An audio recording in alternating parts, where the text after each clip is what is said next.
Ready. Ready? All right. Hope you remember how to do this for real this time. But just kidding. I'll get it. Nail it 100%. Here we go. Well, now What's up, everybody? And welcome to another episode of Team Chat Podcast. I apologize. I didn't mean to cut you off right as we began. Well, then. I see how it is. But welcome to another episode of Team Chat Podcast, a video game show where we talk about games, the ones we love, the ones we hate, and everything in between. I'm one of your hosts, Joe Wilson, joined across the table to my right by Rachel Mogan. Buongiorno. Buongiorno to you as well. How are you this fine There we day? go. It's been a bit. It's nice been a knuckle bit. pops I know. too. I just got a Woo! couple of nice knuckle pops. Yeah, Hopefully you that's could some hear good them ones. over the mics a little bit because it was very satisfying for me. Just wanted to share that love.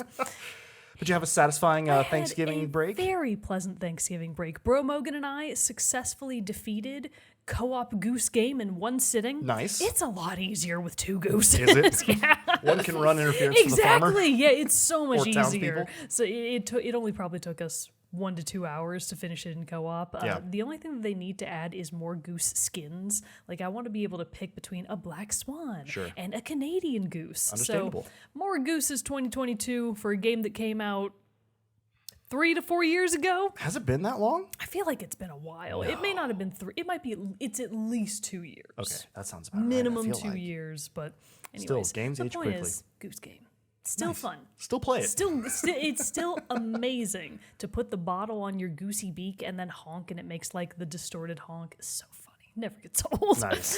The goose walkie-talkies, amazing. 10 out of 10. So if you haven't played Goose Game, now's your chance. It's probably only $5 because it's old by now. That's true. And it was not that bad to start off with, right? No, it was like only $20. like $15. Oh, yeah. nice. There you so go. it was already cheap. It's only going to get cheaper. Play Goose Game. So Very fun. nice.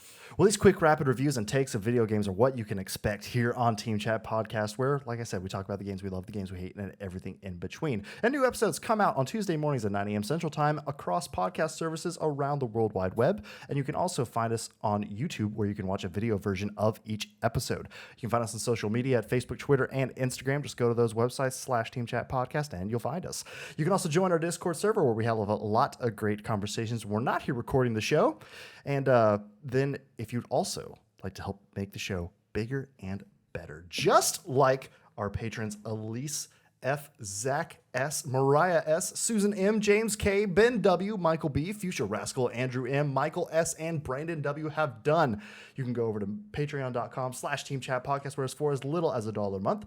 You can support the show, and in return, we'll give you cool perks, like getting the episodes early before their general Tuesday release, access to a private channel on our Discord server, the Rogues Gallery, and a lot of extra fun along the way. Oh, that's right. And our exclusive fun emojis. I Yeah. forget about those because they're so new and so fresh they're and so so shiny. new and so fresh. So if you're a subscriber, a subsidiary owner of Team Chat Podcast, I don't know. If you're I guess a patron, that works because we are the term is owners. If you're yes. a patron or if you're a Twitch subscriber, you get 2 special emotes that nobody else gets, and they're the 2 best ones: Cow Malady and Milord Jared. So we good. appreciate you, and we show that appreciation for you through sweet emotes. That's right. And we fully expect to get more in the future at some point. That's right. So, like, think about what kinds of emotes you want. The fun in-jokes that you Yeah. know that only Mogan and I can produce here for you for the quality content. And you'd like to see that in a little cartoon version. I don't know how we would be able to get pleasuring your ears into an emote. No, perfect.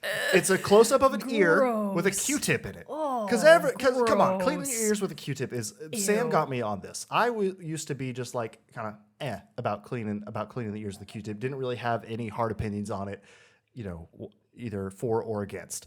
But then Sam is very dedicated to making sure her ears are clean. And I appreciate that great hygiene that she has for herself. Got me doing it more regularly, and I gotta tell you, Mogan, having a Q-tip stuffed up your ear, rummaging around in there, oh, it feels so good. First of it's all, a light tickle. The ENTs tell you not to do that. I heard that recently too, and now I don't know who to believe. Well, I mean, I think the gist is just that the fibers from the cotton swabs can break off in your ear canals and actually block your eardrums and or damage your ears. Well, Which it's is not like I'm why- going like deep. Yeah, you which know. is why I go to the ENT and just have them scrape it out professionally with the little sucky. Oh, see? And then That's they show luxury. it to you and you're like, gross. It's awesome. And after you leave, your ears have never felt cleaner. It's the best.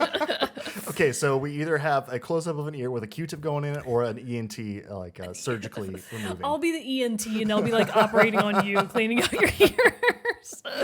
Oh boy. man. Anyways, Oh, wow. I don't know how we're going to be able to get that into one emote, but we'll try. We'll figure it out. We'll try. But anyway, if you can't support us monetarily through Patreon, that no big deal at all. We totally understand. And there are a lot of other great ways that you can help us support the show, such as leaving a review wherever you're listening to or watching the show, subscribing wherever you're listening or watching, telling your friends, writing us reviews. All that great stuff helps get the good word of Team Chat Podcast out to the masses. And for that, we are eternally grateful. And we love each and every one of our listeners, viewers, patrons alike. At minimum, we Heart tolerate you. Emoji. Oh, heart emoji. I straight up love. She may just tolerate. I love. It's all about love here. Smooches. But before we get into the main topic of the day, let's get a little bit of news and what's coming out soon. Let's get some news and what's coming soon. So the only thing I'm going to briefly backtrack for, Solar Ash is out now as of December 2nd for PS5, PS4, and PC. I've been playing it. It's a lot of fun. You should go check it out. Nice. And then as of this episode's air date on December 7th, Final Fantasy XIV Endwalker, the next big new expansion for FF14, is out for PS5, PS4, PC, and Mac. Whoa. What do you know? I honestly didn't even know that FF14 was Mac compatible I didn't already. either. So This that's is news news to me. Yeah. Gang Beasts comes out for the Switch on December 7th as well. So does Heavenly Bodies for PS5, PS4, and PC. Life is Strange True Colors makes its way to the Switch on Tuesday as well. And then we've also got Spellforce 3 Reforced. That's a stupid name.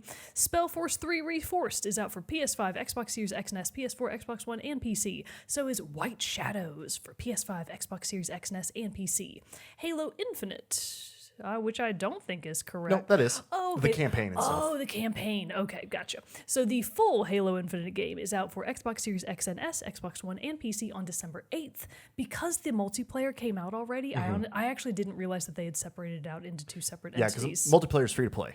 They wanted to release it on the 20th, and they released it. Shadow released it on the 20th anniversary of Halo. Yeah, I forgot about that. I forgot they were doing that. All right, Loop Hero, which I believe is a port, is making its way to the Switch on December 9th. Monster Rancher 1 and 2 DX, which is a name I haven't heard in 15 years. Monster Rancher 1 and 2 DX is coming to Switch, PC, and iOS on December 9th. There's our one Take mobile it on the game. go with the mobile. Witchwood. Oh, I actually really want to play Witchwood. So it's spelled WYTCH Wood. Witchwood is coming out for PS5, Xbox Series XS, PS4, Xbox One, Switch, and PC, basically everything, on December 9th. It is a really cute looking indie game that's meant to be all like cozy witchy vibes. Yeah. I very much want to play that one. Shovel Knight Pocket Dungeon is coming out. More Shovel Knight. I know, right? It's coming out for PS4, a Switch, and PC on December 13th. And then rounding out the end of the week, we've got Among Us making its way to PS5, Xbox Series X and S, PS4, Xbox One, etc. Very cool. And I think that is everything getting us through the end of next week. So I did remember, though, that coming out soon, I believe the 10th, I want to say, is the Advance Wars 1 and 2 port for the Switch that's coming out. Remember the one that was on the DS originally? Or no, not the DS, Game Boy Advance. It got delayed, didn't it? Damn it! Did it really? No, what I'm asking is this the new release date? No, I think it was always originally December. I think it got delayed. What? Yeah, I don't think it's coming out, bro. God. Because I feel like Bro Mogan was really excited about that game, and he was super bummed that it was getting delayed. No. I don't think it's coming out on the 10th, dude. No. Wait. Advance Wars. Damn it! Yep, delayed. Oh, it had been set to release on the 3rd, but now it's coming out in spring of 2022. Damn it. Okay, well, still. All right. So you can just hold your enthusiasm. I will. It Because, will be out okay, soon. I'll take it. And honestly, I was concerned because I was like, it's already hitting around like Halo time and all that other stuff. So that was going to be a little difficult to hit around. So anyway, fine. I'll wait a little bit longer. Well, your patience will be rewarded, ? Hopefully. Hopefully. Should be. Yeah. Delays are usually a good thing. Yes, they usually are. So Not in the case of maintain Cyberpunk that 2077, but for others. That's true. Cyberpunk's still trying to truck along as best as it can. Who knows? Incredibly enough. All right. Well, so that's everything that's out now and coming soon. Very cool. So a little bit of extra news that did come out recently this week, or actually today, as the day of this recording. Yeah. That it was broke by Jason Schreier of Bloomberg. The only guy that's publishing video game news that people care about. Let's be real. Released an article today titled PlayStation Plans New Service to Take on Xbox Game Pass. It says in the article, quote, Sony Group Core's PlayStation division is planning a new subscription service to compete with rival Microsoft Core's popular Xbox Game Pass, according to people familiar with Sony's plans and documents reviewed by Bloomberg. The service, codenamed Spartacus, I like that. They're going to change it to something stupid. They always do. They never keep the cool name. I know. Remember when it was going to be the Xbox Scarlet? That's true. The That was pretty coolest cool. name ever, and then they changed it like dumbasses. To X. One, then X, and all that. Rejected. Yeah. And remember when it was going to be like the Scorpio or the Scorpius? Yeah. Cool ass name, and they bailed on it. Well, this one probably, yes, is going to change to something else because codename Spartacus, this service will allow PlayStation owners to pay a monthly fee for access to a catalog of modern and classic games, said the people who asked not to be identified because they weren't authorized to speak to the press about the plans. But those sneaky sneaks, they did. Probably totally their own head of marketing. Yeah, I bet probably. their A head nice of little marketing drop. like Yeah. slyly texted Schreier and was like, I've got some news that I want to share with you. It's top secret, of course. Don't tell anybody. Wink, wink. Don't tell anybody. So the offering will likely be available on the Smash-hit PlayStation 4 and then its successor, the PlayStation 5. But it's expected in the spring and will merge Sony's two existing subscription plans, PlayStation Plus and PlayStation Now. That's good thinking, at least on the merge, because to be honest, I have never understood what PS Now is. It's just like streaming a game. And I have never cared enough to pursue whatever that means. Right. So I think this is a good idea. I think merging the two together is good. And honestly, I don't even care if it means an increase in price because I would have bought this kind of service anyways. Well, that's the thing, and that's kind of the point of why I wanted to bring this up. So basically, there's going to be like 3 tiers of this service, and it looks like they're probably going to phase out the PlayStation Now branding and just keep it PlayStation Plus. Good. So there's going to be 3 tiers of this, where the first tier would include existing PlayStation Plus benefits. So what you're already getting as a PlayStation Plus member. Basically online access. Yes, and like the And 3-4 discounts. games that you get a couple of free games every a month discounts, and discounts. etc. Second would offer a large catalog of PlayStation 4 and eventually PlayStation 5 games. So that's looking more like the PlayStation Plus collection that's already on the PS5, but probably expanded, more similar to the Xbox Game Pass. The third tier would add extended demos, game streaming, and so we could like play on the go and play on other devices and things like that, I'm imagining, and a library of classic PS1, PS2, PS3, and PSP games. No Vita representation? Yeah, Sad lame. times. A representative for PlayStation didn't respond immediately to a request for comment. So basically, I'm all for this because the promise of Games Pass and what that gives is incredibly attractive. It really is. Like they almost had me this console generation because I was like, man, Xbox is looking pretty good. They got that sweet ass Game Pass. Yep. It's looking better and better all the time. Because Game Pass is only like $10, I think, which just gives you Game Pass for Xbox. Then you can pay $15 to get it for both across Xbox and PC. So, and it has hundreds of games, some even like brand new release games drop in Xbox Game Pass. So it's an incredible deal. So that, but with you, I've been the same way. Like I've been like, man, I really want this, but I'm just not, while I like my Xbox, and this is not trying to start a war between fanboys of either or fans of either side. It's just like, I'm just more invested in the PlayStation IPs. Yeah. I've been in that culture or like circle longer and stuff like that, so I'm just more grounded there. Yeah. So I've stuck with PlayStation and everything, but have desperately been jealous of Game Pass for Game Pass. Yeah. Of Xbox for Game Pass. just So looks I would awesome. love to have that for PlayStation. And really, it's actually a little surprising that it's taken Sony this long to kind of catch up with the game. Mm-hmm. I mean, even Nintendo sure. kind of beat them to it in a way with like their free backlog of like old retro classic games. Yep. So it's about time. And I also agree that it's a good idea. I am curious to see what the actual pricing on those tiers is like. Yeah. Because if Game Pass is only $10 a month, logic would follow that PS Plus would be The an third extra, tier? Yeah, like Yeah. the second tier. Oh, yeah. Would be like $10 a month more than what you're already paying for PS Plus. So I hope that I'm kind of right about that and that they're not going to jack up the prices artificially. Yeah, I think I would expect, because obviously like $10 a month, you're looking at about $120 a year. Yeah. So I would imagine that's where like the highest tier would land, would be somewhere around there. So, well, who knows? We'll have to see. Wait with bated breath, as they say, until we find out more. I also really want to see what their launch catalog is going to be like because I imagine it's not going to be a ton of games. I would imagine it would probably be at least all the first-party Sony games. Possibly. My best guess in terms of numbers was going to be 25 to 50 games. Oh, yeah? Like for that first initial thing yeah. before they add in the backlog of the old games Sure. and stuff. But on to the main topic of the day, where we are going to be discussing the nominations for the Game Awards, because the Game Awards is fast upon us. Well, it's actually coming out a couple days after this episode airs on December 9th, and you'll be able to watch that on Twitch, YouTube, all the fun stuff across the web, GameAwards.com for all that information. But while we didn't want to necessarily dig down into every category, because we're not versed in every category, and quite frankly, not very versed in most of the categories. A lot of the stuff that got nominated this year, I was like, what? Yeah, what? I would say that much more so this year than even the last 2 to 3 years. Yeah. There were more games that were nominated this year that I just don't have really any firm exposure to. Like, I didn't watch them streaming. Yeah. I didn't play them. I didn't really know anybody that played them. So a lot of these categories, I'm also totally in the dark. Yeah. So, we're going to do our best, go over a couple of the high hitter categories. The ones that matter to us. Exactly. Not necessarily the ones that matter to you peasants. The ones that we care about. So, first off, I guess let's just jump right in. Top one, we're going to look at Game of the Year. Yeah. So the nominees for this year are Deathloop, It Takes Two, Metroid Dread, Psychonauts 2, Ratchet & Clank Rift Apart, and Resident Evil Village. Which, interesting selection. I don't know. I just kind of feel like, in my mind, none of these games were massive.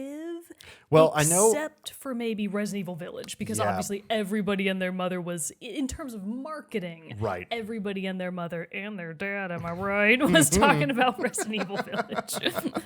Well, so I agree with that. But I know even Deathloop, I know got a lot of buzz when it came out, but I feel like the conversation around it, I'm just going to be straight up, like the only one of these games I've even played is Ratchet & Clank. So it's like, obviously that's where, of the nominations, my vote is going to go for, because Ratchet & Clank was an outstanding game. Right. And of these, I would say that Deathloop, Metroid Dread, Psychonauts 2, and Ratchet & Clank, I kind of all get. Yes. I don't really know how It Takes Two made it onto Game of the Year. It Takes Two, I heard a lot of good buzz around. I heard very mixed things. Oh, really? I heard only some positive. Some people really did not like it, but I did watch some people play it, and I thought it looked fine. Yeah. It did not honestly look like the kind of game that I probably would have enjoyed very much. Same for me, and so that's why I didn't necessarily get into it. And Resident Evil Village, I think, looks like an awesome game, but is it really Game of the Year material, or did big mommy milkers just kind of get them over the finish line there?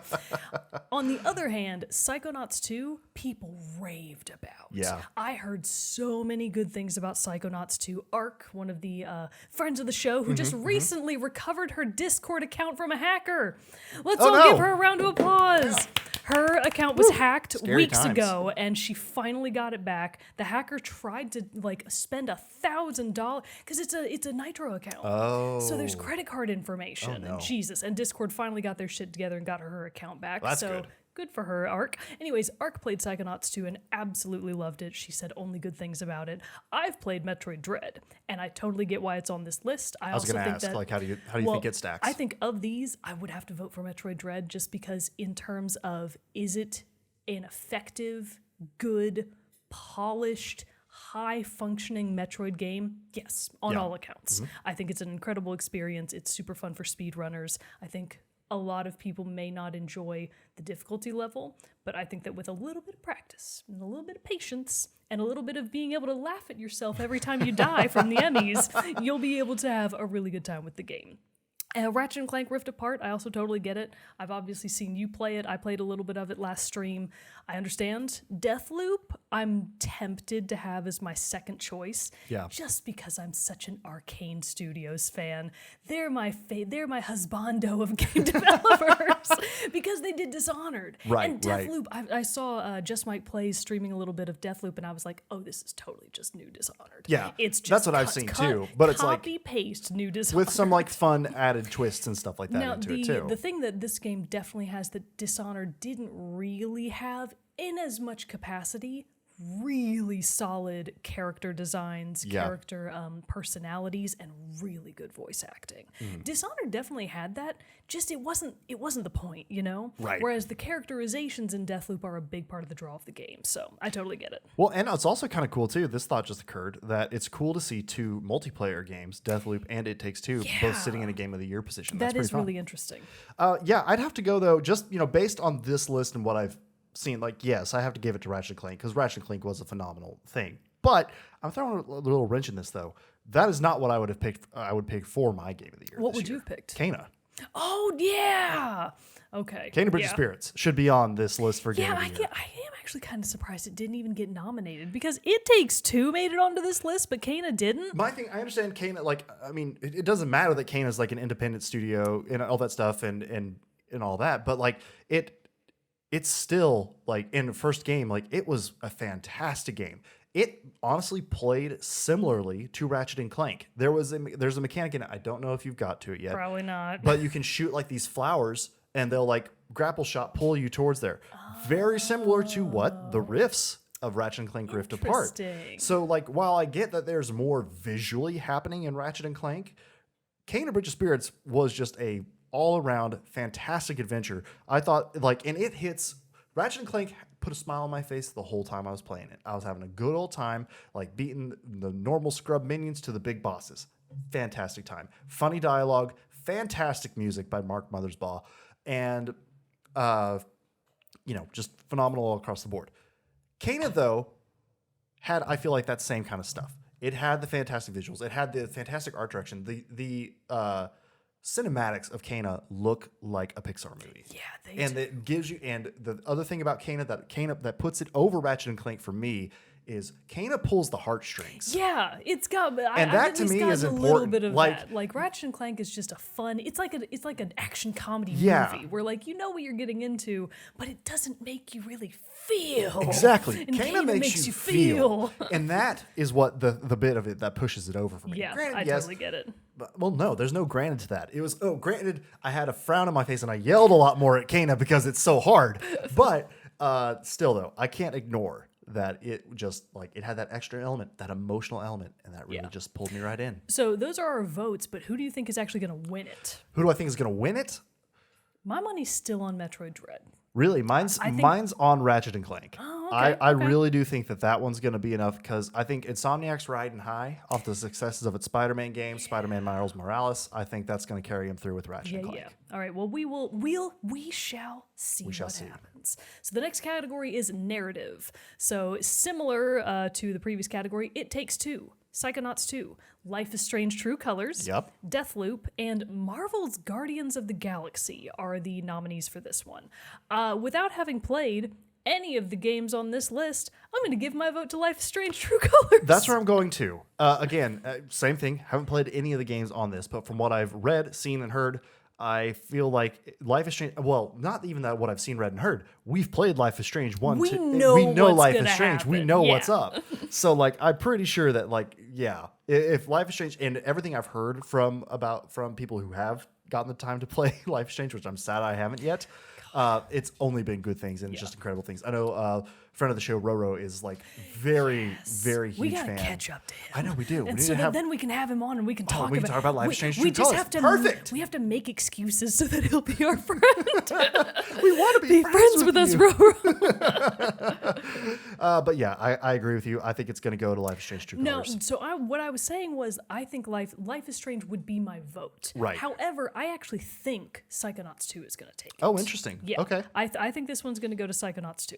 I could see Guardians of the Galaxy being a steal because it's the kind of thing, especially after the Square Enix's Marvel game, everybody's like, why are they doing another Marvel game? But this one kind of saved them in that the reaction and reception to Marvel's Guardians of the Galaxy has been really, really well received. Yeah.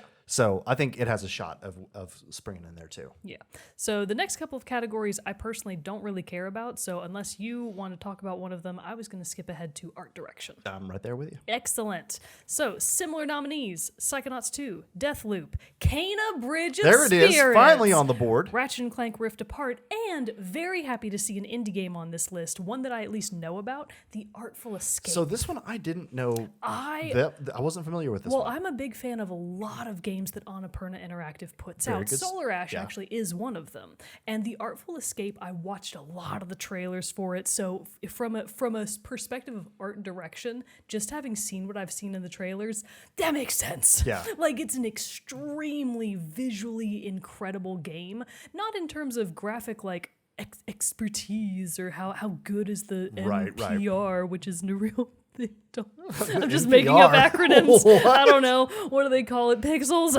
Anyways, the point is, The Artful Escape, I'm happy to see it on here, but I definitely think, and my personal vote is for Kena. I think this one's Kena's. I think it's Kena's too.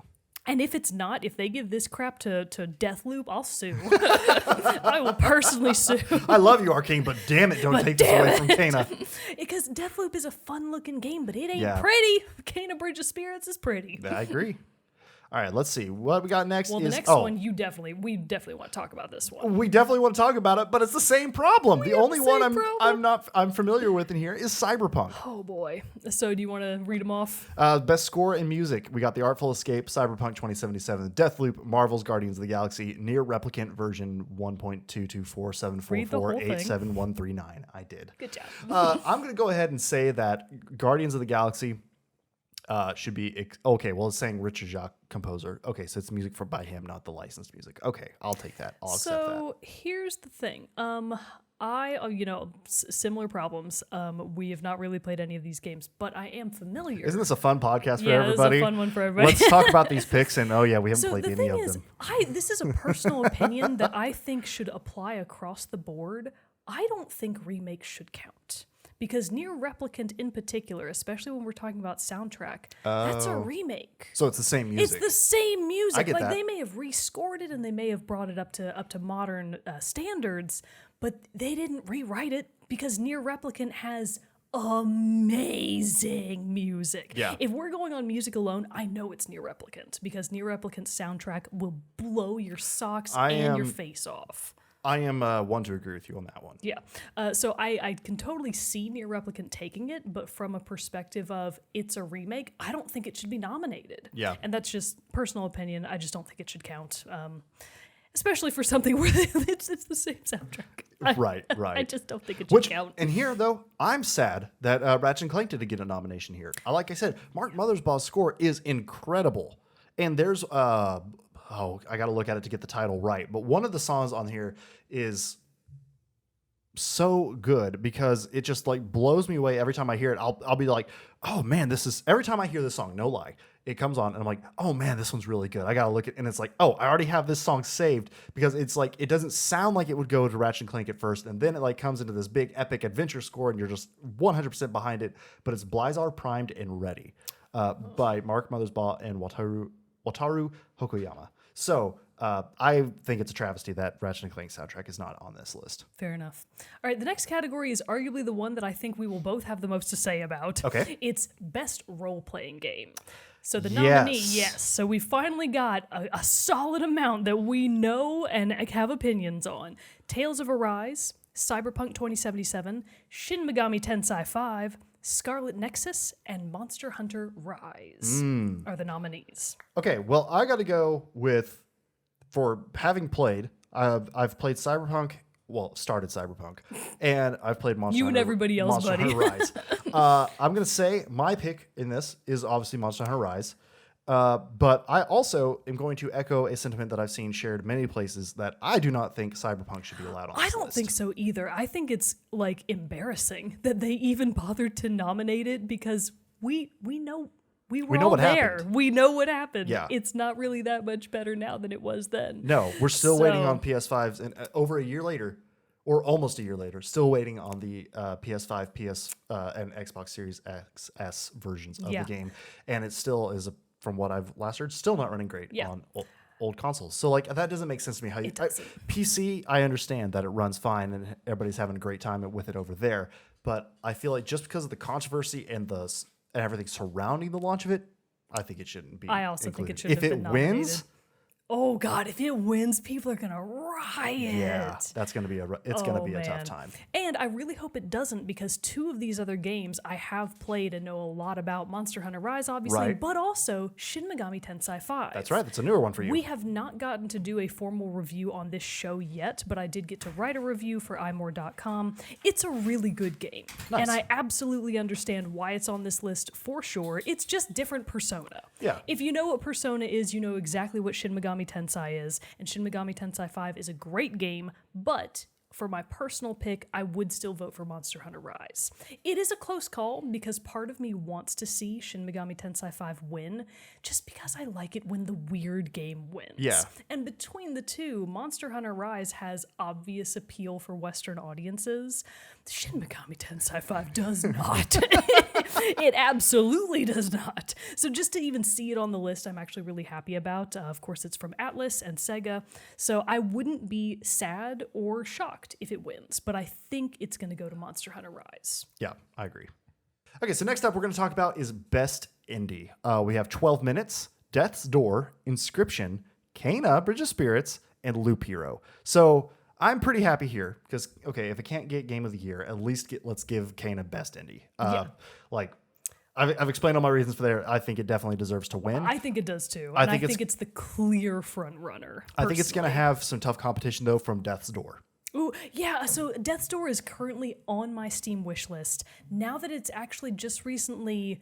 It either recently did come to the Nintendo Switch or it is just about to. I want to get that game because everything I've seen about it, which isn't much because I'm intentionally holding myself back because I'm like, I can tell that that's a me game and I really want to play it real bad and I don't want to know anything about it.